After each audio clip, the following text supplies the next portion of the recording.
फिर के गली गली तबाह ठोकरें सबकी खाई क्यों, फिर के गली गली तबाह ठोकरें सबकी खाई क्यों, दिल को जो अक्ल दे खुदा तेरी गली से जाए क्यों।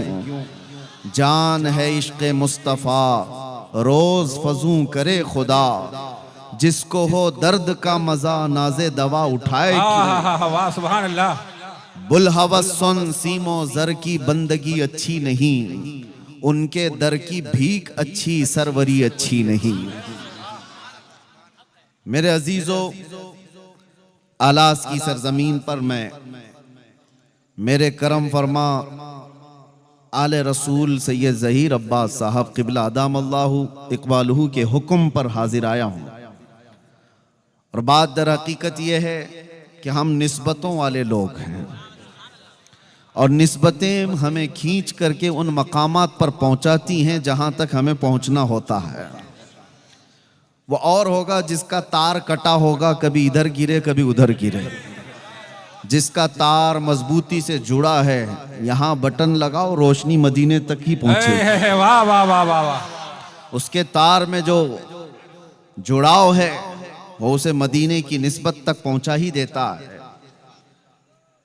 मैं आप तमामी हजरात के जज्बात की कदर करता हूं। अक्सर व बेशतर नौजवान बाहर से भी आए हुए होंगे और मेरे आने से कबल हर जगह पर मैंने एक चीज महसूस किया है, एक बुरी छवि पेश की जाती है पूरे इलाके में। हमारे देश के जो बिरादरान वतन हिंदू लोग हैं, जिस भी समाज से ताल्लुक़ रखते हैं, उनके दरमियान एक चीज़ फैला दी जाती है कि मौलाना भड़काऊ भाषण करता है और लोगों में एक अलग मैसेज जाता है। मेरे अजीज़ों, मैं इसकी सफाई नहीं देना चाहता, लेकिन मैं उनको ये दावत ज़रूर दूंगा कि कभी उनकी फैलाई हुई बातों को तो बहुत सुना, हमारी बातों को भी तो जरा सुन लो। वाह वाह वाह वाह। कभी भी हमारा टारगेट कोई कम्युनिटी नहीं है, कोई कौम नहीं है। लोगों ने उसको तोड़ मरोड़ करके पेश किया है। एक बात याद रखें, ये भी एक चालबाजी है। आज पूरी मीडिया इस पर काम कर रही है। अगर आप किसी के बुरे काम को उंगली उठा करके बोलोगे तो कहेंगे ये पूरे समाज को गाली दे रहा है। हमें क्या पड़ी हुई है किसी को गाली देने की, किसी को बुरा कहने की। उस नबी पाक सल्लल्लाहु ताला अलैहि वसल्लम के दीन में हम हैं, जिस रसूल करीम सल्लल्लाहु ताला अलैहि वसल्लम ने रास्ता चलते हुए अकल से जो लोग पैदल हों, जिनका ज़हनी तवाज़ुन भी खो चुका हो, उनकी बातें तक नबी पाक सल्लल्लाहु अलैहि वसल्लम तवज्जो से सुना करते थे। हमारा ये मिजाज नहीं है। लेकिन एक बात मैं आपको बताता हूं, जो भी किसी भी जगह का हो, वो चाहे टोपी पहना हुआ हो, जुब्बा पहना हुआ भी क्यों ना हो, अगर नबी पाक सल्लल्लाहु अलैहि वसल्लम की तरफ गुस्ताखी की उंगली उठाता है तो फिर हम छोड़ते नहीं। हम ये नहीं देखते हैं कि वो किस जगह से ताल्लुक़ रखता है। यही मेरा जुर्म है, यही मेरा कसूर है, जिसकी वजह से हमारे चेहरे को लोगों के दरमियान डरावना बनाकर पेश किया गया है। और बेचारे पुलिस डिपार्टमेंट वाले जो शुरू में जानते नहीं, लेकिन जैसे जैसे हमारे जलसे की तारीख करीब आती है, उनके अंदर एक और चीज़ हलचल पैदा हो जाती है। कौन आ रहा है, ये कितनी खबरें आ रही हैं, उधर से भी फ़ोन आ रहे हैं, इधर से भी फ़ोन आ रहे हैं। मैं उनकी मजबूरी भी समझता हूँ, मैं जानता हूँ हर जगह से लॉ एंड ऑर्डर खराब हो जाएगा, डिस्टर्ब हो जाएगा। मैं आपको बताता हूं, पिछले 3 सालों में 200 से ज्यादा जलसे किए होंगे। एक भी जगह लॉ एंड ऑर्डर खराब हुआ है तो मुझे ला करके दिखा दे, एक भी जगह। लेकिन हजारों ऐसे नौजवानों को मैं डिपार्टमेंट के सामने खड़ा कर सकता हूं जो नबी पाक की मोहब्बत में उन्होंने नशा को छोड़ दिया। नारे तकबीर, नारे एक दो रिसालत। नहीं, एक दो नहीं, सैकड़ों की तादाद में हैं जिनकी जिंदगियां कुछ और थीं। लेकिन मैं ये नहीं कहता मेरी वजह से, हुजूर पाक की मोहब्बत की वजह से नबी पाक सल्लल्लाहु ताला अलैहि वसल्लम के नाम की निस्बत की वजह से उन्होंने अपनी पुरानी व अय्याश जिंदगी को खत्म कर दिया है। लोग ये इल्जामात लगाते रहते हैं, लॉ एंड ऑर्डर डिस्टर्ब हो जाएगा, लोग बिगड़ जाएंगे, माहौल खराब हो जाएगा। ये नफरती लोगों के बारे में मैं इतनी बात कहूंगा कि हर समाज में लोग होते हैं और ऐसे कीड़ों की बात पर ज़हन नहीं देना चाहिए। मौसम में आते और मौसम में चले जाते हैं। बात आप देखें, हम जिस मुल्क में रह रहे हैं ये वो देश है जहां बरसों से ऐसी डाइवर्सिटी मौजूद है कि इसको कोई तोड़ नहीं पाया, आज तक कोई तोड़ नहीं पाया। आपको पता है हिंदुस्तान की ये खुसूसियत है, पूरी दुनिया में मैं बहुत सारी कंट्रीज को देखा है, बहुत सारे मुल्कों को जाकर के देखा है, वहां एक कौम अपनी ही कौम को मार रही है। आप जाकर के न्यूज उठा करके देखें, मालूमात होंगी आपको। मुसलमान है तो मुसलमान को ही मार रहा है, दूसरी कोई कंट्री में पूरे के पूरे वही लोग हैं, वो आपस में एक दूसरे को मार रहे हैं। हम जिस मुल्क में रह रहे हैं, हिंदुस्तान में, मेरे अजीजों, यहां एक दो नहीं 200 से ज्यादा जातियां, 200 से ज्यादा धर्म वाले लोग मौजूद हैं। एक दो नहीं, 200 से ज्यादा रिलीजियंस यहां पर मौजूद हैं और सब जी रहे हैं, सब जी रहे हैं।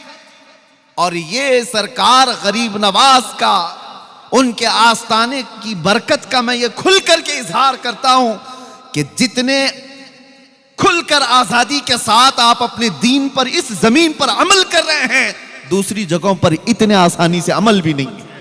नारे औलिया तकबीर, कामिलीन की निस्बतों का असर, नारे रिसालत, या औलिया कामिलीन की निस्बतों का असर है।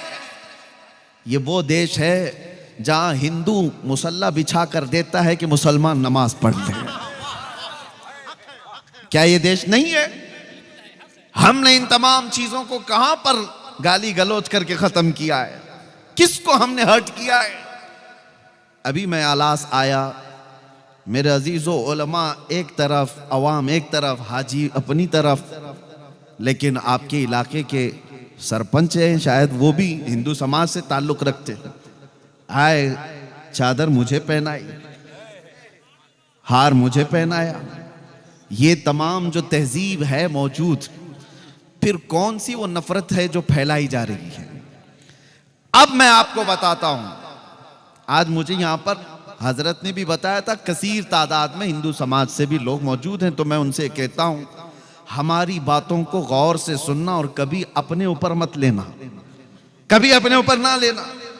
और तुम भी अगर कभी हमारे अंदर मौजूद कोई कीड़ा हो, उसको अगर बोल रहे हो, तो हम अपने ऊपर भी नहीं लेते, हम अपने ऊपर नहीं लेते।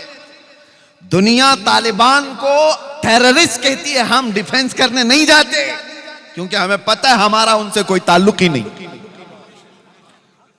हम उनका डिफेंस करने नहीं जाते।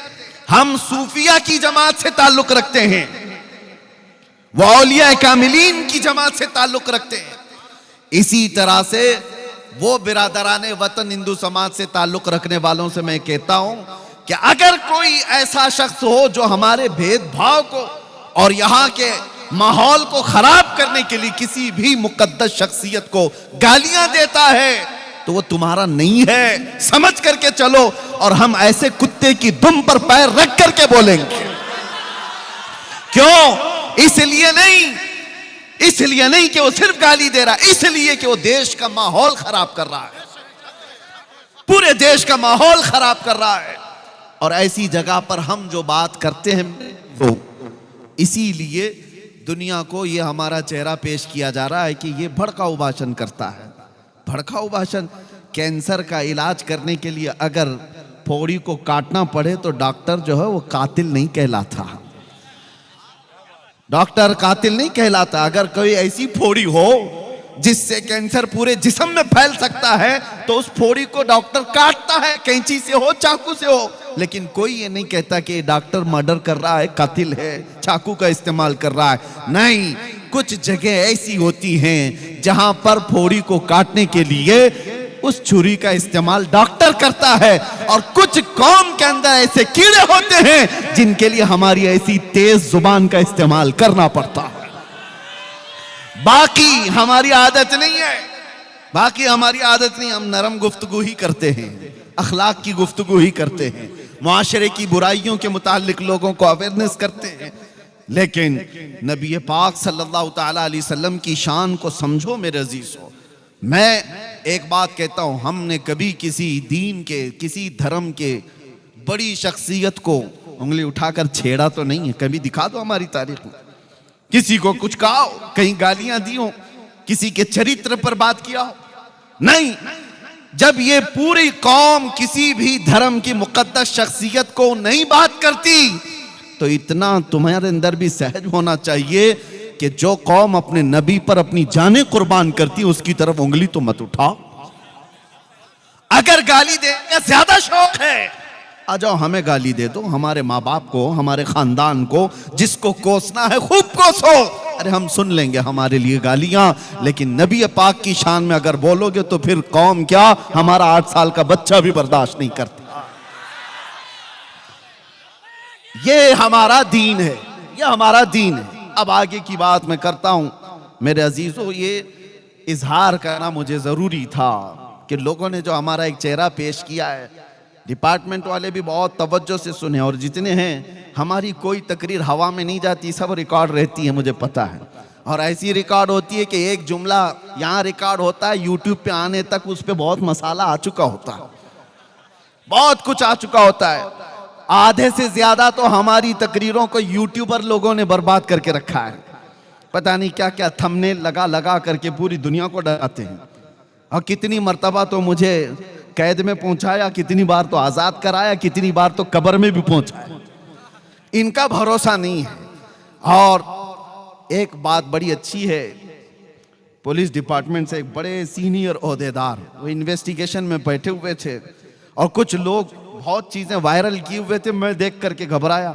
मैं कहा साहब ये तो मैंने कभी कहा नहीं, साहब ये बात तो है नहीं। तो उन्होंने कहा मौलाना बंद कर दो, यूट्यूब पर हम भी भरोसा नहीं करते, इन सब तमाम चीजों पर हम भी नहीं भरोसा करते। कानून की प्रक्रिया है। तो बहरहाल मैं जो बातें कह रहा हूं उसको तवज्जो से सुने। इस पूरी कायनात में अल्लाह तबारक व तआला ने आपको पैदा किया और आपके पास दीन इस्लाम है, और सबसे बड़ी दौलत तुम्हारे पास जो मौजूद है वो कौन सी है? कभी सोचा आपने? दुनिया अगरचे कहती हो सब लुट गए, हमारे सारे हालात खराब हो गए, बच्चे बिगड़ गए, आवारा हो गए, औरतें बेपर्दा हो गईं, एजुकेशन में कमी आ गई, अखलाक में गिरावट आ गई, क़ियादत खत्म हो गई, ये कौम टूटी बिखरी हुई है। सब यही तो कहते हैं आज बैकवर्ड कौम है ये, और इतनी बैकवर्ड कि सबसे नीचे तुम्हारा नाम आने लग गया, कि तुम्हारा एजुकेशन लेवल सबसे नीचे आ गया है। ये तमाम बातें तो आज मौजूद हैं, लेकिन फिर मैं कहता हूं 24 घंटे तुम रडार पे क्यों रहते हो? जब ये टूटी बिखरी हुई कौम है तो फिर हर मीडिया वाले का मुद्दा तुम ही क्यों रहते हो? उस कौम से क्यों डर है लोगों को?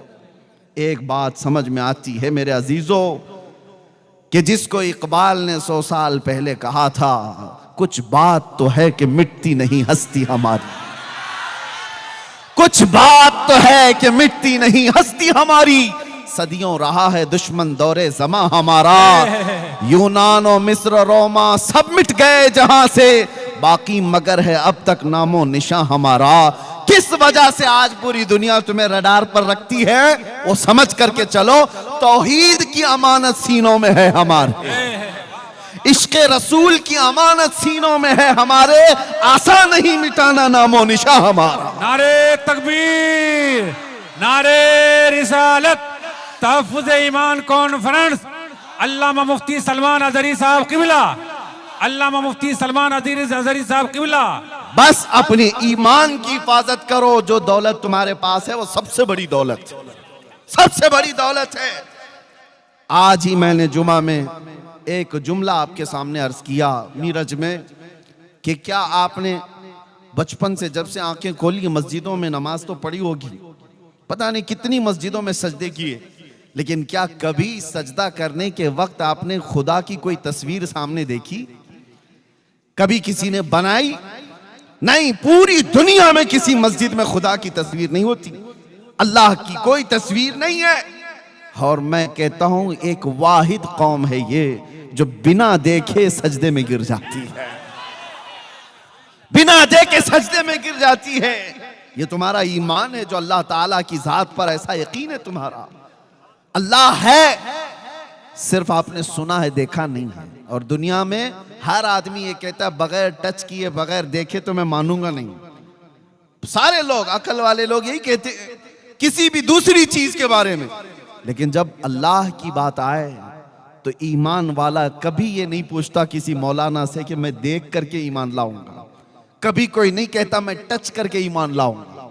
नहीं, उसको बचपन से बताया गया अल्लाह है, उसने कभी ये पूछा ही नहीं कैसा है, कहां है, उसको बता दिया गया अल्लाह है। यही ईमान जो आज तक तुम्हें मजबूत रखा हुआ है, ये ईमान है। ये ईमान इतना मजबूत है मेरे अजीजों, तुम्हें न जुमा में कभी प्रचार करके बुलाना पड़ता है। किस मस्जिद में पोस्टर लगता है कि यहाँ जुमा होने वाली है? किसी मस्जिद का ऐलान होता है? हर इलाके में जुमा का दिन आया तो सारी सफ़ें भर गई, और सफ़ें भी ऐसी कि अमीर और गरीब, फकीर और गनी सब एक ही जगह, सब आए। ना कोई वीआईपी सफ़ है, ना कोई कैटेगरी वाइज सफ़ें लगती है, सब आ गए। ये कौन सी चीजें हैं जो तुम्हें इस तरह आज तक बांधी हुई हैं? वैसे देखा जाए तो दुनिया हमें यतीम कहती है कि इनका कोई कायद नहीं, इनका कोई लीडर नहीं, ये सब बिखरे हुए लोग हैं। लेकिन आओ जुमा का वक्त आए तो यही बिखरे हुए एक सफ में खड़े नजर आते हैं, एक आवाज पर झुक जाते हैं। किसी एक साहब ने पूछा था मिलिट्री को जो ट्रेन किए हुए हैं, यूएस की मिलिट्री, जापान की मिलिट्री, चाइना की मिलिट्री, उनसे पूछा गया था कि अगर कोई 10,000 की मिलिट्री को आपको तरतीब देना है तो कितना टाइम लगेगा? किसी जर्नल ने कहा, बड़े शख्स ने कहा अगर 10,000 की फौज को तरतीब में लाना है तो 2 से 4 घंटे लग सकते हैं। किसी मुल्क ने कहा 6 घंटे लग सकते हैं। किसी ने कहा बहुत फास्ट लेवल पर ये पूरी तरतीब देना हो तो 1 घंटा लग सकता है। ये ट्रेंड फौज है, ट्रेन सोल्जर्स हैं जिनका पूरा का पूरा ऐसा तजुर्बा है कि वही काम करते हैं। तो उस शख्स ने मुस्कुरा करके कहा कभी आओ हरम काबा में और कभी आओ हरम मुस्तफा में। 1000 नहीं, 2000 नहीं, 1 लाख से ज्यादा लोग खड़े हैं।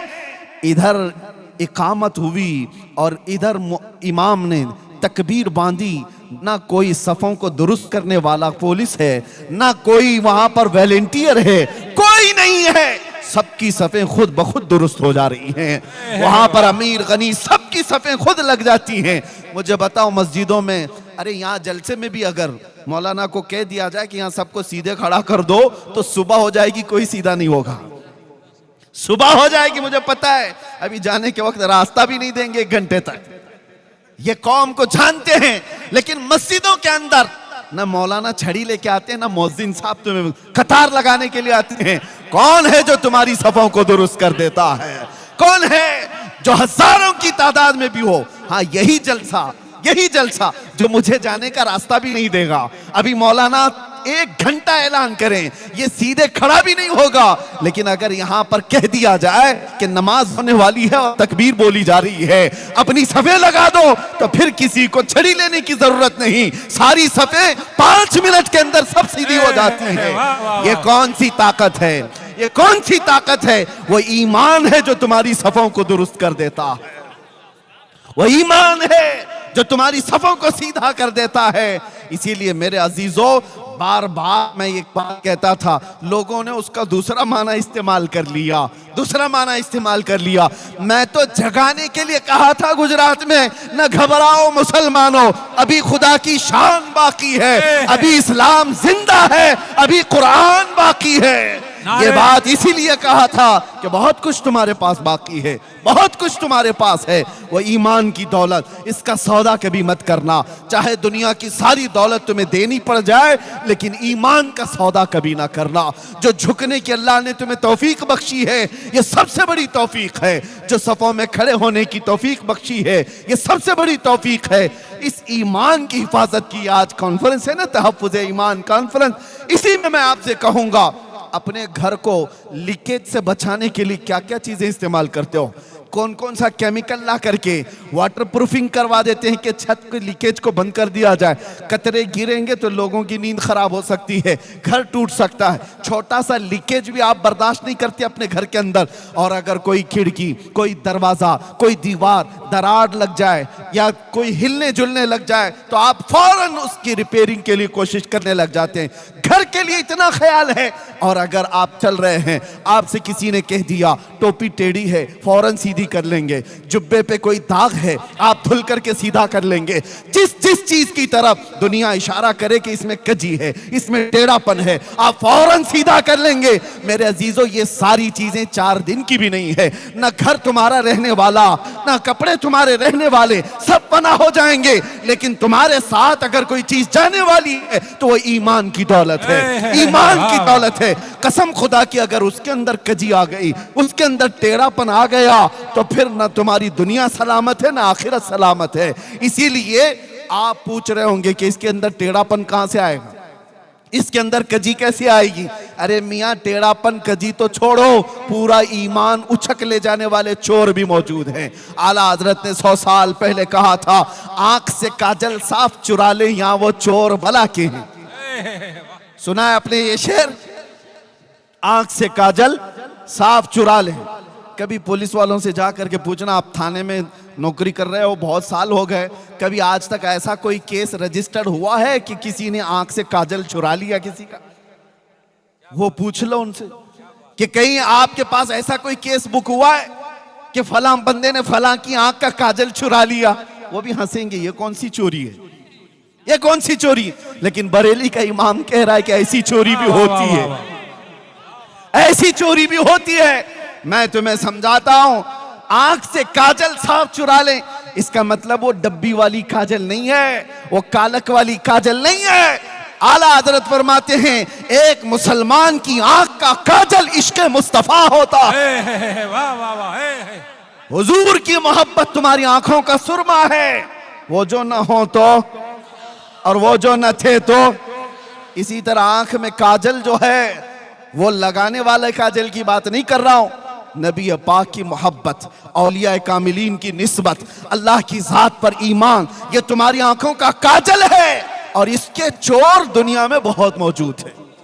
हाँ, चोरी करने वाले लोग कभी गठरी लेकर के आ गए, कभी पूरे के पूरे मोहल्ले को लेकर के चले गए। इसीलिए ऐसे चोरों से अपना ईमान बचाओ, ईमान लूटने वाले लोग। अच्छा, एक बात और मैं बता दूं, सबसे बड़ी चैलेंज की बात यह है, आपको अगर पता लगे कि ये दुश्मन है मेरा, आप अपने माल पूरा उससे बचा के रहेंगे। वो गुजरेगा तो अलर्ट हो गए, वो देखेगा तो अलर्ट हो गए, लेकिन आपके घर में मौजूद है तो कैसे पता चले? ये बड़ा मसला है। आपके घर में आपके साथ उठता बैठता सब हो, वो अगर आपके माल का दुश्मन हो, चोर हो, तो कैसे पता करेंगे? यही सिचुएशन आज हमारी है। अगर कोई दूसरा शख्स होता जिसको आप देख रहे हैं कि मुशरिक है और मेरे ईमान का चोर हो सकता है, आप बच जाएंगे। लेकिन टोपी दाढ़ी वाला, जुब्बे कुब्बे वाला, तुम्हारे साथ चलने फिरने वाला और इश्क रसूल से पूरा अंदर से खाली है, लेकिन देखने बड़ा नमाजी लगता है, हाजी भी लगता है, ज़कात खूब बांटता है, लेकिन अंदर से वो खाली है और बहुत बड़ा चोर है। और ऐसे चोर की दुश्मनी, ऐसे चोर की दोस्ती, तुम्हारे आंख का काजल वो कब उठा ले जाएगा पता भी नहीं चलेगा। बचो ऐसी निस्बतों से जिसका सीना हुब्बे मुस्तफा से खाली है। जो नबी पाक की बात आए तो आए काएं करता है। और फिर हाँ, कितने ऐसे, अभी देखो बौछार होती है सोशल मीडिया पर कि मौलाना मजार पर गए, खड़े हो गए, मौलाना नमाज के बाद खड़े हो गए, या नबी सलाम अलैका कह रहे, मौलाना ये कर रहे, नबी का नाम आया तो खड़े हो गए।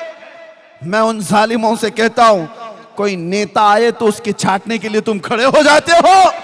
तुम्हें मुबारक दुनिया के वो कुछ है, हमें मुबारक हमारे नबी की इज्जत।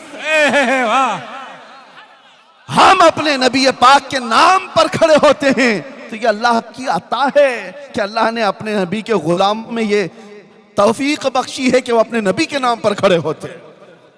ये वो लोग हैं जो साथ रहते हैं और ईमान के डकैत हैं, ईमान के चोर हैं। इसलिए मेरे अजीजों, हर दाढ़ी जुब्बा वाला, हर टोपी कुर्ते वाला ये मत समझ लेना कि साहिब ईमान है, ये मत समझ लेना साहिब ईमान है। बचपन में हमने सुना था कि एक बात कही जाती थी कि काबुल में सब घोड़े नहीं होते, गधे भी होते हैं। इसी तरह से मेरे अजीजों, ये जो सारी चीजें आपको नजर आ रही, बहुत सारे लोगों को, बच्चों को मुझे आज बताना इसलिए जरूरी है कि ये पूरा दीन और ईमान ये गूगल से सीख रहे हैं, ये सारे इंटरनेट से सीख रहे हैं। सोशल मीडिया पर कोई आया, दो आंसू बहाया, क्या बयान है इसका, दिल को छू जाता है। हाँ, उधर फरेफ्ता हो गए। और इनकी मिसाल ऐसी है, मैं आपको बता दूं, हमारे एक बुजुर्ग आलिम दीन ने कहा था, तवज्जो है नौजवानों, सुनो, ईमान की हिफाजत के लिए बात कर रहा हूं। ये अंधा बगोला देखा है आपने, वो वाइट कलर का, क्या कहते हैं आपके यहां? बगोला ही ना, बहुत खूबसूरत दिखता है, बहुत खूबसूरत रहता है। एक बार किसी तालाब में जाकर बैठा और सर झुकाए बैठा है, उसकी खूबसूरती पर कौन नहीं फिदा, और भोलापन भी इतना दिखता है, इतना भोला है, कभी किसी को टच भी नहीं करता। और ऐसी भोलेपन पर कुर्बान होकर छोटी छोटी मछलियां उसमें आ गई, मछलियों में एक शोर मच गया। अल्लाह वाले आए हुए हैं, बहुत बड़े बुजुर्ग आए हुए हैं, अरे चलो सब जियारत के लिए। सारी मछलियां कह रही हैं, एक छोटी मछली दूसरी मछली से कह रही है, इतना नूर है चेहरे पर, इतने खूबसूरत हैं, और सर झुकाए सुबह से तस्बीह पढ़ रहे, तस्बीह पढ़ रहे हैं। चलो सारी मछलियां जियारत के लिए। अरे भगदड़ मची हुई थी, सब मछलियां जा रही हैं बगोला देखने के लिए। एक दादी अम्मा भी थी, बड़ी मछली थी, उसको खबर मिली कि ये सब कहां जा रही हैं, तो सबों ने कहा कि आज तो एक अल्लाह वाले हैं, लंबी चोंच है, उजले कपड़े हैं, तस्बीह पढ़ रहे हैं, आंख बंद है, सर झुका हुआ है। उस दादी अम्मा ने कहा वो चोर है।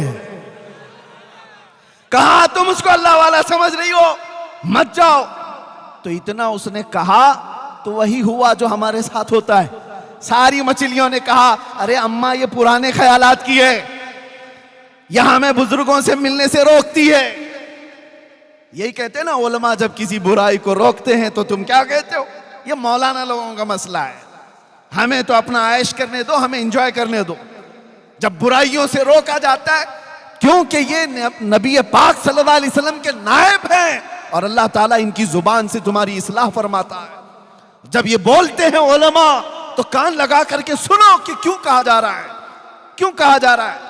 नौजवानों को ऐसा लगता है कि हमें जीने नहीं देते ये लोग, हर चीज पे रोक टोक करते हैं, तुम्हें बाद में पता चलेगा होगा क्या।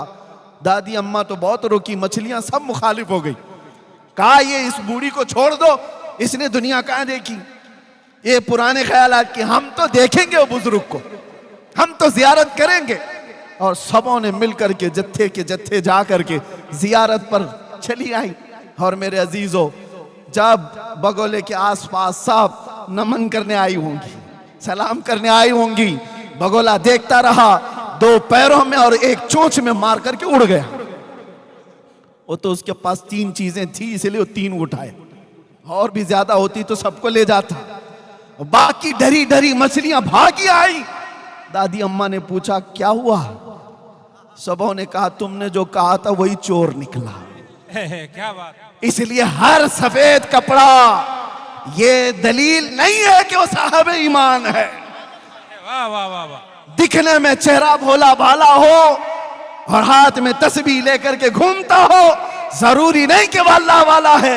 अल्लाह वाले की पहचान तस्बीह दाढ़ी टोपी से नहीं होती, अल्लाह वाले की पहचान इश्क रसूल से होती है। नारे तकबीर, नारे रिसालत, तहफ्फुज़ ईमान कॉन्फ्रेंस।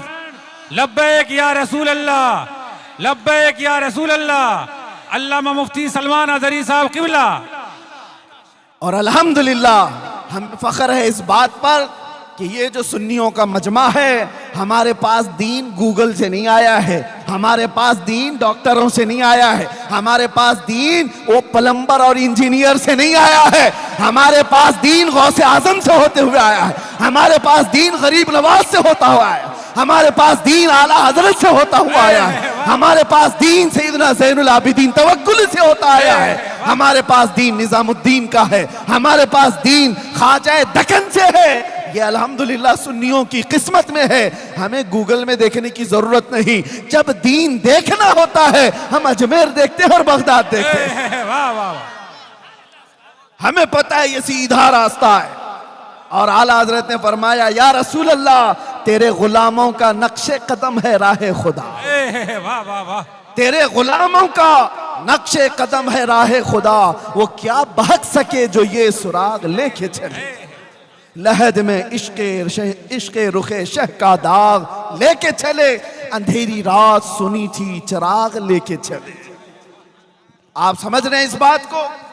निस्बतों के लोग हैं हम, शुरू में इसीलिए मैंने कहा हम फख्र करते हैं इस बात पर। आए नौजवानों, चाहे दुनिया जितनी भी मॉडर्न हो जाए, जितनी भी तरक्की कर जाए, ऐसे ऐसे लोग आएंगे जो तुमने सुनी नहीं होंगी वो बातें तुम्हें सुनाएंगे। मेरे आका सल्लल्लाहु अलैहि वसल्लम फरमाते हैं, क़यामत के करीब मेरी उम्मत में कुछ ऐसे लोग निकलेंगे और लोगों को खिताब करेंगे, ऐसी बातें सुनाएंगे और सब लोग हैरत में रहेंगे कि हमारे बाप दादाओं ने भी नहीं सुना था। वो हदीस पाक में मेरे आका ने अलामत बताई है, वो ऐसे लहजे में सुना रहे होंगे कि लोग फरिफ्ता हो जाएंगे। लेकिन हुजूर ने फरमाया तुम अपने आप को उनसे बचाओ, अपने आप को उनसे बचाओ, इसलिए कि वो तुम्हारे दीन के चोर हैं, डकैत हैं। ऐसा कोई भी तुम्हें नजर आए जो औलिया की दुश्मनी पालता हो, ऐसा कोई भी तुम्हें अगर नजर आए, ऐसा कोई भी जो हुजूर पाक की ताजीम पर आई कहें करता है, तो उससे अपना दामन समेट लेना।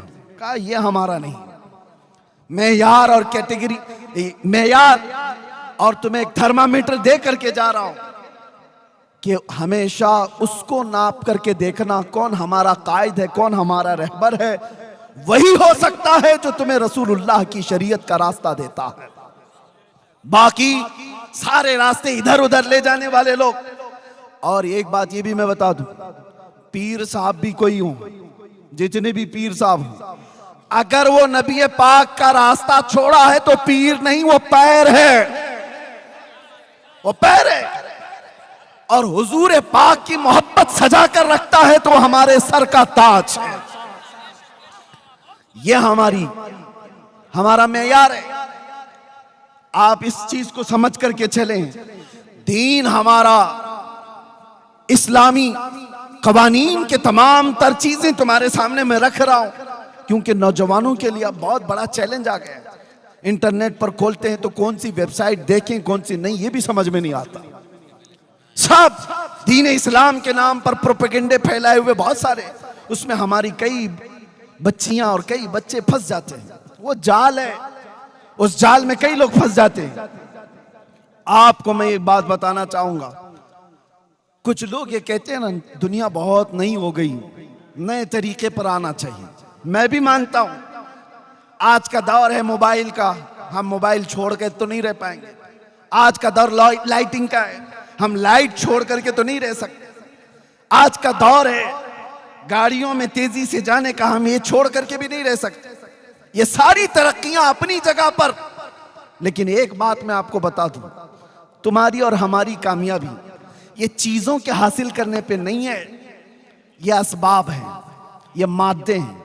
माइक का इस्तेमाल भी मैं करूंगा, मोबाइल का इस्तेमाल भी मैं करूंगा, लाइट का इस्तेमाल भी मैं करूंगा, ये कंप्यूटर का, इंटरनेट का इस्तेमाल भी करूंगा, लेकिन ये तमाम चीजें इस पर हम डिपेंड ना रहे, कि यही सब कुछ है, बल्कि हकीकत में तुम्हारी कामयाबी आगे दौड़ने में है या पीछे पलटने में है। एक बात समझ करके चलो, हमारी कामयाबी ऐसे आगे दौड़ने में नहीं है, हमारी कामयाबी उस जगह पर है जहां तुम्हें खालिद बिन वलीद की आवाज नजर आ रही हो। हमारी कामयाबी वहां पर है जहां तुम्हें हैदर कर्रार की गरजती हुई आवाज नजर आ रही हो। उस तक पहुंच जाओ जहां उस्मान गनी के कदम हो, जहां फारूक आजम के कदम हो, जहां सिद्दीक अकबर के कदम हो। इतना पीछे चले जाओ जहां रसूलुल्लाह की आवाज आए। यह है हमारी कामयाबी। और इन तरक्कियात ने हमारा बेड़ा गर्क कर रखा है। हो क्या रहा है, मैं बार बार ये कहता हूं, इन तरक्कियात के हम खिलाफ नहीं, लेकिन कुछ हालात ऐसे हैं कि ये बोलना हमारी मजबूरी। क्या वो अंधेरा ही भला था कि कदम राह पे थे? वो अंधेरा ही भला था कि कदम राह पे थे, रोशनी लाई है मंजिल से बहुत दूर है। में तरक्की तरक्की तरक्की करते हुए रूहानियत खत्म हो गई, रूहानियत खत्म होने लग गई। आज मैं जिस जगह पर भी जाऊं, मैं बहुत बचपन में अपने बुजुर्गों को देखा है, आपको भी मैं एक तंबीह कर रहा हूं।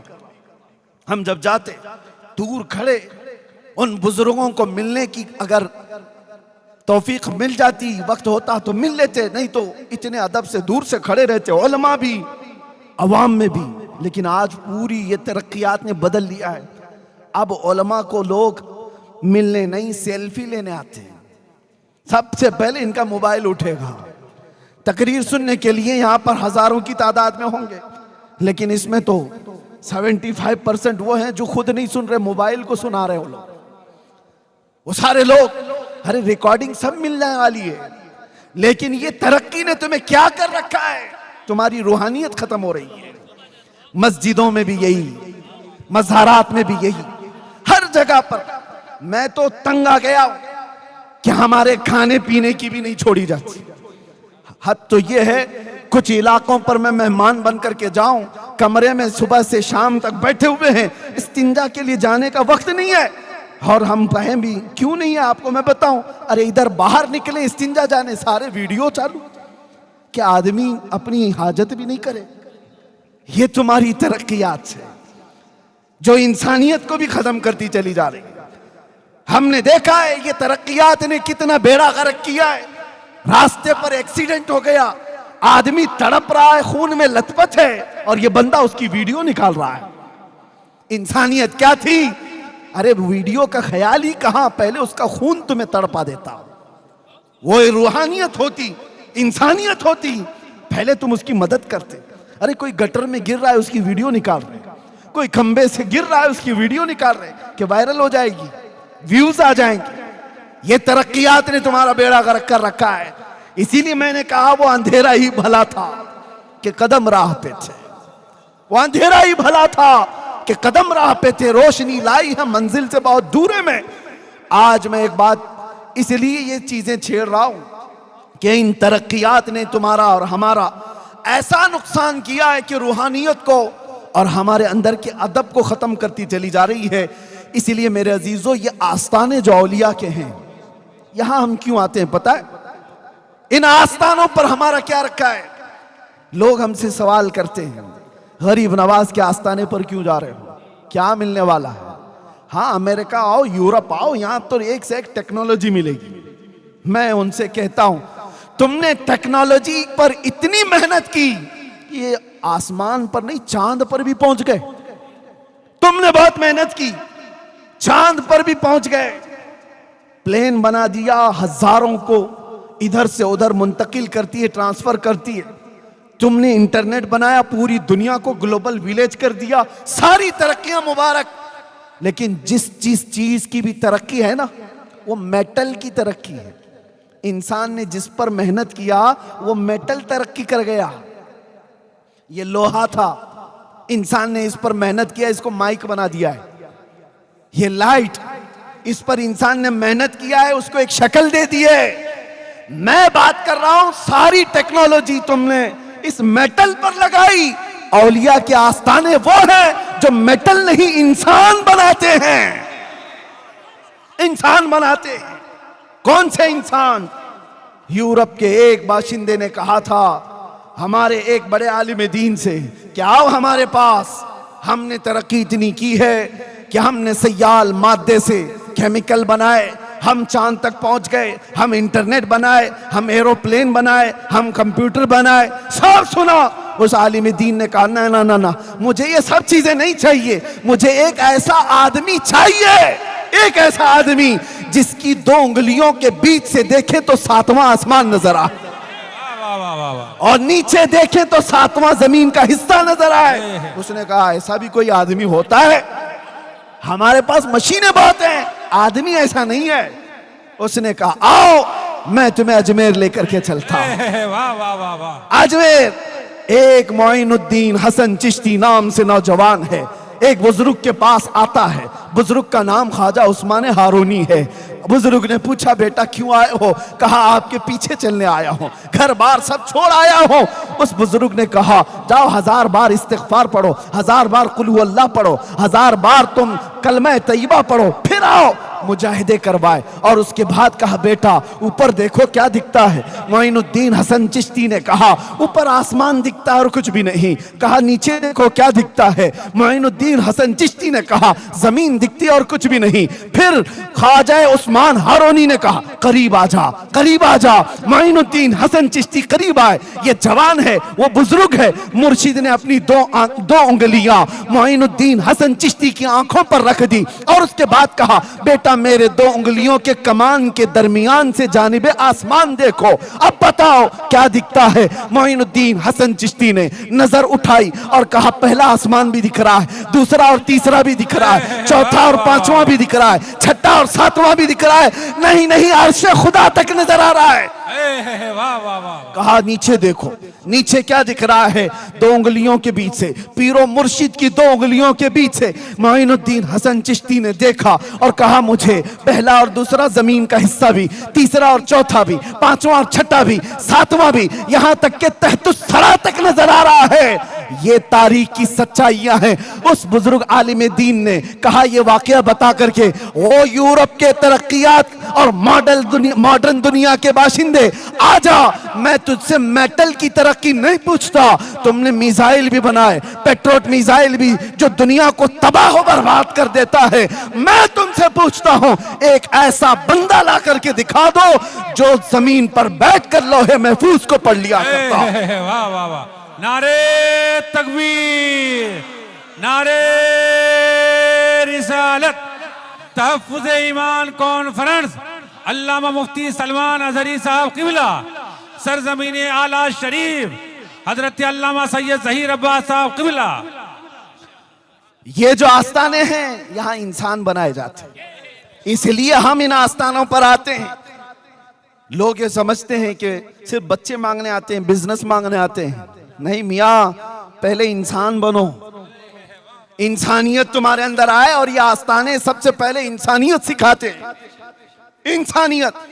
सूफिया इकराम की तालीमात में सबसे पहली तालीम यह है किसी को ठेस ना पहुंचाओ, किसी को तकलीफ ना पहुंचाओ। यह सूफिया की तालीमात में है। अरे सरकार गरीब नवाज जब यहां पर आए, आज भी उन पर भौंकने वाले कुछ कीड़े हैं। कीड़े नहीं, कुत्ते हैं। भौंकता कीड़ा नहीं है, कुत्ता है। लेकिन मुझे उनसे गरज नहीं। गरीब नवाज की अगर तालीमात देखते, कभी भी उन्होंने अजमेर मोहल्ला में आकर के किसी को ठेस पहुंचाया हो, किसी को मारा हो, किसी को दर्द पहुंचाया हो, तारीख में एक बार भी ला करके दिखा दो। अरे लोगों ने उनका पानी बंद कर दिया और उनका खाना बंद कर दिया, उनके ऊपर पता नहीं क्या क्या चीजें की। लेकिन ये दुर्वेशों के आस्थाने ऐसे हैं, इनका हाल क्या है पता है? वो मैं आज आपको देकर के जाता हूं। जुनैद बगदादी सूफिया के इमाम है, सूफिया के इमाम है। एक बार अपने मुरीद के साथ जा रहे थे दरिया दजला के पास, और दरिया में देखा ये बिच्छू डूब रहा है। बिच्छू को तैरना नहीं आता। आपने हाथ डालकर बिच्छू को निकालना चाहा कि डूब जाएगा, मर जाएगा। जैसे ही आपने हाथ डाल करके निकाला और बिच्छू ने डंक मार दिया। आपने हाथ झटक लिया, फिर गिर गया। दूसरी मर्तबा फिर उसको उठाए। बिच्छू का डंक ये आसान नहीं है। बहुत जहरीला होता है और तड़पता है आदमी। जुनैद बगदादी ने दूसरी मर्तबा भी चुकोटा है, फिर डंक मार दिया, फिर आपने पटक दिया, लेकिन छोड़ा नहीं उसको। उनका मुरीद साथ में है, देख भी रहा है। तीसरी मर्तबा जुनैद बगदादी ने मजबूती से उसके डंक को पकड़ा और उठा करके बाहर फेंक दिया। बिच्छू चलता हुआ सूखे में चला गया, लेकिन डंक का असर तो था। मुरीद ने पूछा, हुजूर वो मूजी जानवर है, ईजा देने वाला, जहरीला, वो डंक पे डंक मार रहा है और आप उसको बार बार निकाल रहे हैं। जुनैद बगदादी ने सूफिया का मैसेज दिया, अपने मुरीद से कहा, बिच्छू की आदत है डंक मारना, वो अपनी आदत पर अमल कर रहा है। सूफिया की आदत है मदद करना, मैं अपनी फितरत पर अमल कर रहा हूं। नारे तकबीर, नारे रिसालत, फैजान औलिया किराम, फजाइल औलिया किराम। इसलिए मेरे अजीजों, ये तसव्वुफ की तालीमात है, औलिया की तालीमात है, जहां से हमें ईजा देना नहीं सिखाया गया है, डंक मारना नहीं सिखाया गया है, डंक मारने वाले को भी उठाना सिखाया गया है। ये तालीमात है हमारी। अब आओ आगे एक और बात मैं आपसे कहता हूं, इन औलिया के आस्थानों पर हम क्यों आते हैं, यही बात चल रही है। बात इसलिए चल रही है कि यहां सिर्फ बच्चे मांगने नहीं आते, बिजनेस मांगने नहीं आते, इंसान बनने के लिए आते हैं। इंसान बनने के लिए आते हैं कि अखलाक इनके अंदर आ जाए। ये हर धर्म में मौजूद है, हर रिलीजियन में आप देखेंगे कुछ लोग तपस्या करते हैं आत्मा की शांति के लिए, वो अपनी अपनी तपस्या कर रहे हैं। ये सूफिया कामिलीन वो लोग हैं जो मैल कचेल वाला जो इंसान है, जब इनके पास आता है तो अपनी नजरों से उसके दिल को साफ करते हैं, उसको इंसान बनाते हैं, अखलाक सिखाते हैं। जो उसके अंदर बुराइयां आ गई हैं शैतान की तरफ से, उसको निकाला जाता है। बहुत सारी बुराइयां, आज हालात हमारे ऐसे खराब है मेरे अजीज, हमें कोई साफ करने वाला मुर्शिद भी दिखता नहीं। मैं सबकी बात नहीं कर रहा हूं, अक्सर कौन है जो हमारी तरबियत करता हो, जो नजरों से हमारे दिलों को पाक करता हो, हमारी रूह को बुलंदी पर पहुंचाता हो, ऐसा कोई दिखता नहीं। इसलिए आज हम आस्थानों पर आते हैं, इसलिए नहीं कि सिर्फ यहां चादरें चढ़ाओ, संदल चढ़ाओ, फूल चढ़ाओ और चले जाओ। अरे उन औलिया को तुम्हारी चादरों की कोई जरूरत नहीं, अल्लाह ने उनको जन्नती चादर पहनाया हुआ है। अल्लाह तबारक व तआला ने उनको जन्नती लिबास पहनाया। एक चादर रखी जाती है इसलिए कि मुमताज हो, यह आम खबर नहीं है, यह अल्लाह वाले की खबर है। लोग अगर हमसे सवाल करते हैं तो उसकी वजह भी मैं बता देता हूं कि अगर हमारे औलिया कामिलीन की कब्रों पर चादर रखी जाती है तो क्यों काबे पे गिलाफ क्यों चढ़ाया गया है? इसलिए कि वो आम घर नहीं है, वो अल्लाह का घर है। कुरान पे गिलाफ क्यों होता है? इसलिए कि वो आम किताब नहीं है, अल्लाह की किताब। इसीलिए वली पाक के आस्ताने पर चादर रखते हैं, ये बताने के लिए कि आम कब्र नहीं है, अल्लाह वाले की कब्र है, वो मुमताज रहे। मस्जिद पे मीनार क्यों होता है? बगैर मीनार के क्या नमाज नहीं होगी? मीनार का नमाज से कोई ताल्लुक ही नहीं। क्यों रखा जाता है? सिर्फ इसलिए कि उसकी अजमत और उसकी शौकत लोगों को पता चले, ये आम घर नहीं है, अल्लाह का घर है, अलग रखा जाता है। हाँ, बाकी रही बात, लोगों ने इसी को सब कुछ समझ लिया कि चादर पे चादर, चादर पे चादर, चादर पे चादर, वो 1 फीट से जाकर के 10 फीट की हो जाए, फूल पे फूल। हाँ ठीक है, फूल इसलिए रखे जाते हैं कि जब तक वो तरोताजा होते हैं वो तस्बीह पढ़ते हैं, कब्र वाले को उसका फायदा है। लेकिन बहुत सारी चीजें मेरे अजीजों, आस्ताने इसके लिए नहीं है। आस्ताने इसलिए हैं कि हमारा दिल का मैल कचेल इनकी बारगाह में हाजिरी पर धुल जाए, पाक हो जाए। और जो गया और वैसा ही मैला दिल लेकर के आया तो वो क्या हाजिरी दिया? कौन सी हाजिरी दिया और कौन से उर्स में आया? उसके ना अखलाक बदले, ना उसके अंदर की कोई चीज नहीं बदली, तो क्या आस्ताने पर आया और क्या चला गया? इसलिए आज ये बात भी मुझे बतानी जरूरी है। तीसरी एक बात कि हम इंसान बनने के लिए आते हैं, अखलाक सुधारने के लिए आते हैं। तीसरी एक बड़ी बात कि आज बहुत बड़ा टेंशन है, जो मैंने कहा ना, चोर घूम रहे हैं, ईमान छीनने वाले, आंख से काजल साफ चुरा ले, यहां वो चोर भला के हैं। तेरी गठरी ताकी है और तूने नींद निकाली है। सूना पास है, सूना बन है, सोना जहर है, उठ प्यारे। सूना गोल्ड तुम्हारे पास है, जंगल का राज है, सूना बन है, और ऐसे वक्त में सोना जहर है, उठ प्यारे। तू कहता है मीठी नींद है, तेरी मथी निराली है, शहद दिखाए जहर पिलाए, कातिल डाइन शोहर कुश, इस मुर्दार पे क्या ललचाए, दुनिया देखी भाली है। अब मैं आपसे कहता हूं इन चोरों से बचोगे कैसे? अरे आपके घर में माल रखा है, तिजोरी में है, कहीं पर भी है, फिर भी अगर डर लगता है तो पुलिस से जाकर कह दोगे साहब मुझे डर लगता है फलां चोरी कर लेगा, पहले से इंटीमेशन दे देता हूं, ये चोर है, ये मेरे घर के आसपास घूम रहा है, कभी भी चोरी कर सकता है, मैं आपको बता रहा हूं। तो पुलिस आपकी सिक्योरिटी के लिए वो अपनी मेहनत लगाएगी, वो कोशिश करेगी कि इसका घर लुटने ना पाए। ये तो अपने घरों को चोरी होने से बचाने के लिए पुलिस के पास गए। मैं पूछ रहा हूं ईमान के लुटेरे चोरों से बचने के लिए कौन सी पुलिस के पास जाओगे? कहां जाकर पहले रिपोर्ट करोगे? आप देख रहे हैं कई लोग ईमान के चोर हैं, तो ऐसी चोरी होने से अपने आप को बचाने के लिए क्या करना है? तो कुरान पढ़ो। अल्लाह तबारक व तआला फरमाता है या अय्युहल्लज़ीना आमनु तक़ुल्लाह व कूनू मअस-सादिक़ीन, ऐ ईमान वालो अल्लाह से डरो और सच्चों के साथ हो जाओ। सच्चे कौन हैं? ये सच्चे सिद्दीक अकबर हैं, सच्चे फारूक आजम हैं, सच्चे उस्मान गनी हैं, सच्चे हैदर कर्रार हैं, सच्चे हसनैन करीमैन हैं, सच्चे मारूफ करखी हैं, सच्चे जुनैद बगदादी हैं, सच्चे गौसे आजम अब्दुल कादिर जिलानी हैं, सच्चे गरीब नवाज हैं, सच्चे महबूबे इलाही हैं, सच्चे साबिर कलियरी हैं, सच्चे फरीदुद्दीन गंजे शकर है, सच्चे ख्वाजा दकन हैं, सच्चे इमाम अहमद रजा खां हैं। ये वो सच्चे लोग हैं, इनके साथ हो जाओ, अल्लाह तुम्हारे ईमान की वैसी हिफाजत फरमाएगा। नारे तकबीर, नारे रिसालत, मसलके आला हजरत, इश्को मोहब्बत, फैजाने हुजूर गरीब नवाज अल्लामा मुफ्ती सलमान अजहरी साहब किबला, तहफ्फुज़ ईमान कॉन्फ्रेंस सरजमीन आला शरीफ हजरत अल्लामा सैयद ज़हीर अब्बास साहब किबला। अब बात समझ में आ गई, अपने ईमान को बचाना है तो कहां जाना है? औलिया कामिलीन की निस्बतों की तरफ। अगर ये निस्बतें तुम्हारी नहीं है तो कोई भी चोर कब के ईमान ले जाएगा। कितने नौजवान ऐसे आज बहकते हुए दिखाई दिए, बहुत सारे। मैं मुंबई में रहता हूं, कुछ साल पहले एक नौजवान आया कि एक कोई ऐसे पीर साहब आए हैं, वो कहते हैं कि उन पर नमाज फर्ज नहीं है। मैंने कहा गौस पाक भी ऐसे नहीं बोलते, सिद्दीक अकबर ने भी नहीं कहा। ये तुम्हारा पैर कितना बड़ा हो गया? पीर नहीं, पीर नहीं, जो नबी पाक की शरीयत को छोड़ा वो पीर, वो पैर है। मैंने पूछा इतना बड़ा कैसे हो गया?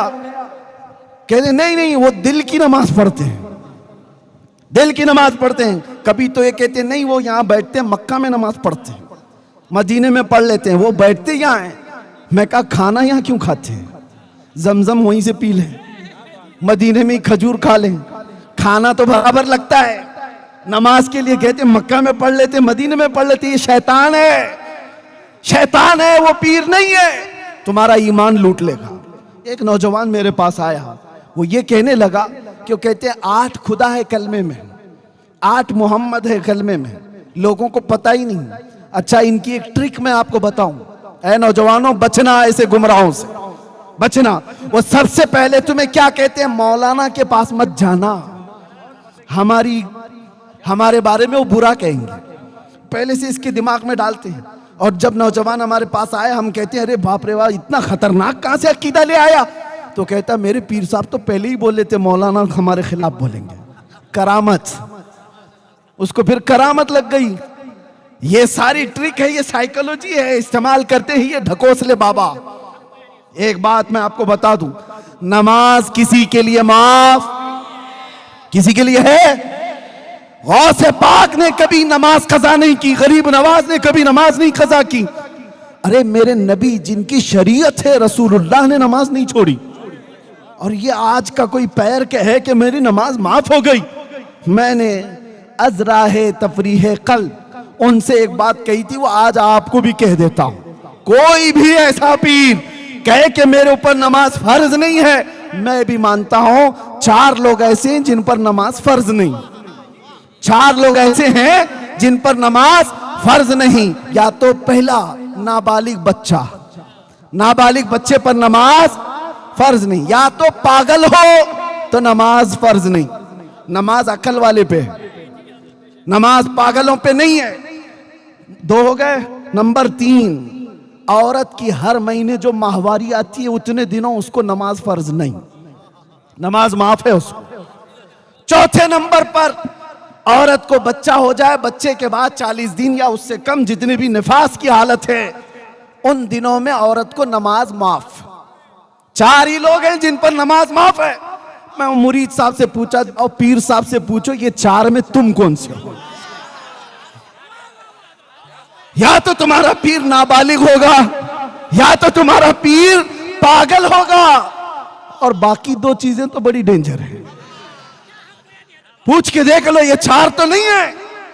और ये स्प्रे ऐसा मारा था, 8 साल हो गए अभी तक आया ही नहीं पीर साहब। इसलिए याद रखो, बाखुदा खुदा का यही है दर, जो रसूलुल्लाह को छोड़े वो दर है ही नहीं, वो रास्ता ही नहीं है। बाखुदा खुदा का यही है दर, नहीं और कोई मफर मकर जो वहां से हो यही आके हो, जो यहां नहीं तो वहां नहीं।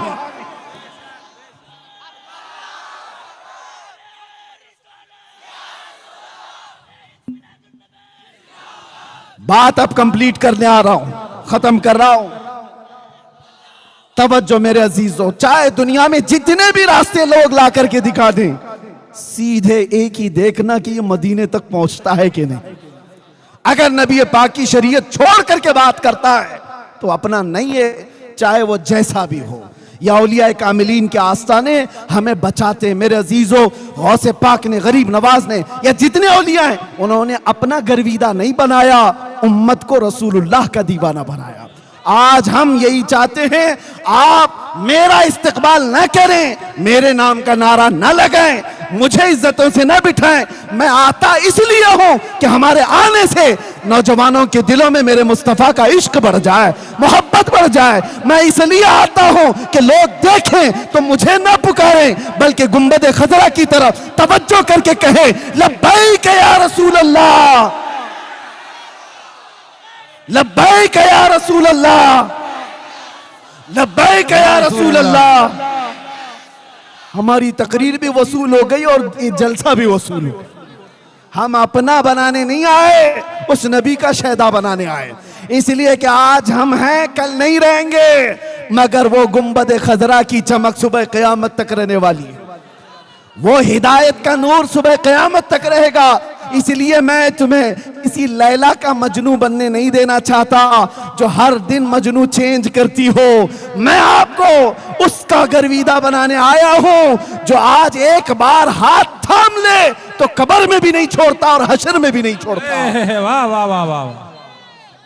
आपको पता है, मेरे आका सल्लल्लाहु अलैहि वसल्लम ने फरमाया सहाबा से, क़यामत के दिन मेरा हाल ये होगा। अरे ये तो एक छोटा मैदान है, क़यामत का मैदान, पूरी मखलूक होगी, सारे इंसान होंगे। हुजूर फरमाते मेरा हाल ये होगा, मेरे कंधे पर एक चादर होगी, वो खसक करके गिर रही होगी, और एक हाथ से मैं अपनी चादर संभाल रहा हूंगा, दूसरे हाथ से अपने उम्मती को पकड़ करके जन्नत में ले जा रहा हूंगा। कौन है, कौन है जो ये हमारी दस्तगीरी करे? और कब्र में कौन सा दोस्त तुम्हारे साथ आने वाला है, जिसके लिए तुमने रातें बर्बाद की, जिसके लिए तुमने अपने माँ बाप को छोड़ दिया? ये वो लफंगे दोस्त जो तुम्हारे पैसे के आशिक हैं, तुम्हारे माल के आशिक हैं, तुम्हें नशे के अड्डों पर ले जाकर के बिठा दिया, तुम्हारा माल बर्बाद कराया, सब कुछ हुआ, लेकिन क्या ये कब्र पर 1 घंटा भी बैठने को तैयार है? इधर मट्टी दिया, उधर निकल गया। कौन है तुम्हारी उस अंधेरी कब्र में आएगा? कोई दोस्त नहीं, अरे सगी माँ भी नहीं, सगा बाप भी नहीं। कब्र की तख्तियां बंद होने के बाद मुनकर नकीर बाद में आते हैं, आमीना का लाल पहले तशरीफ लाता है। वो नबी पाक तशरीफ लाएंगे अपना नूरानी चेहरा लेकर के, और मुनकर नकीर से, बुजुर्गों ने कहा है, नकीरन जो हुजूर की मोहब्बत में थक करके गया है, हुजूर फरमाते नकीरैन से, खबरदार जरा आहिस्ता जगाना, मेरी मोहब्बत में थक के आया है। मैं मरूं तो मेरे आका ये मलाइका से कहना इसे कोई मत जगाना, अभी आंख लग गई है। ये हुजूर ताज शरिया ने लिखा था, इसे कोई मत जगाना, अभी आंख लग गई है। इसलिए आओ दुनिया की ये चकाचौंध को देखना छोड़ दो, दुनिया की इस फरेफ्ता होने, दुनिया पर फरेफ्ता होना छोड़ दो। इंटरनेट की दुनिया, ये पबजी की दुनिया, दुनिया ने तुम्हें कहां से कहां पर पहुंचा दिया। वो नौजवान बेचारे जो अपनी माँ को छोड़ दिए, अपने बाप को छोड़ दिए, अपने दोस्तों को सिर्फ और सिर्फ खुश रखने के लिए अपने सगे भाइयों और बहनों को छोड़ दिया। क्या ये जिंदगी है तुम्हारी? ये सारी वो दुनिया है जो तुम्हें सीधे रास्ते से ले जाकर के एक ऐसे अड्डे पर बिठाती है जहां जानवर भी नहीं जाता। इसलिए मैं कहता हूं, आओ एक रास्ता जो तुम्हें दुनिया में भी सुकून देगा, कब्र में भी सुकून देगा, आखिरत में भी सुकून देगा। वो रास्ता कौन सा है? आज ले उनकी पनाह, आज मदद मांग उनसे, कल ना मानेंगे कयामत में अगर मान गया। एक ही इलाज है, वो इलाज देकर रुखसत हो रहा हूं, वो इलाज मजबूती से पकड़ लो। इसको राजी किया वो छूट गया, उसको राजी किया ये छूट गया, इसको जमा किया ये छूट गया, ये जमा किया वो छूट गया। ये सब दुनिया में होता ही रहेगा और इस चक्कर में तुम्हारी मौत आ जाएगी। इसलिए छोड़ो ये सारी फिक्रें, एक बात पर आ जाओ, वो क्या है? उन्हें जाना, उन्हें माना, उन्हें जाना, उन्हें माना, न रखा गैर से काम। लिल्लाहिल हम्द, मैं दुनिया से मुसलमान गया, की मोहम्मद से वफा तूने, तो हम तेरे हैं। ये जहां चीज है क्या, लौहो कलम तेरे हैं। आओ बारगाह मुस्तफा में अर्ज करते हैं, या रसूल अल्लाह चमक तुझसे पाते हैं सब पाने वाले, मेरा दिल भी चमका दे, मेरा दिल भी चमका दे, मेरा दिल भी चमका दे। चमकाने वाले लब्बैक या रसूल अल्लाह।